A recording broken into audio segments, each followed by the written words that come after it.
Ravo Mattoni, sono un artista di arte contemporanea, definito anche street artist, vengo dal mondo dei graffiti degli anni 90 e da qualche anno porto avanti questo progetto che si chiama Recupero del classicismo del contemporaneo e faccio uscire le opere d'arte classica sulla strada, faccio sortire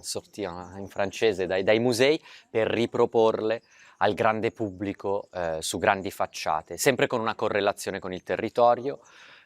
Quindi c'è sempre un forte legame con le città, le regioni e nazioni con cui io collaboro e dove lavoro.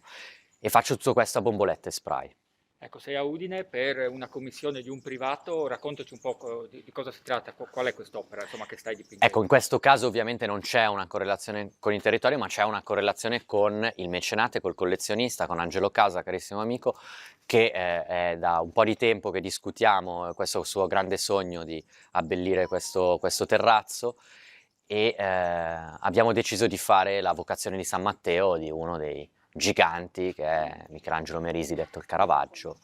uno dei giganti della storia dell'arte. E sto riproponendo appunto tutto il quadro su questo muro che è di 9 metri per 8 a bombolette e spray, lavorando sulla squadrettatura con il marrone di fondo che ho fatto appositamente mettere perché comunque mi facilita il lavoro e voilà, credo di finirlo,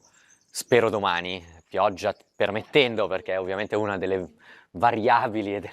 è proprio il tempo atmosferico. E hai parlato prima di correlazione con il territorio, insomma, Udine, la città del Tiepolo, potrebbe esserci, insomma, un appello anche alle istituzioni per farti tornare a Udine. Allora, io lavoro in tutto il mondo, lavoro principalmente in Francia con i grandi musei come il Louvre, con cui ho fatto già 3 performance, ho anche altri progetti, molti musei francesi.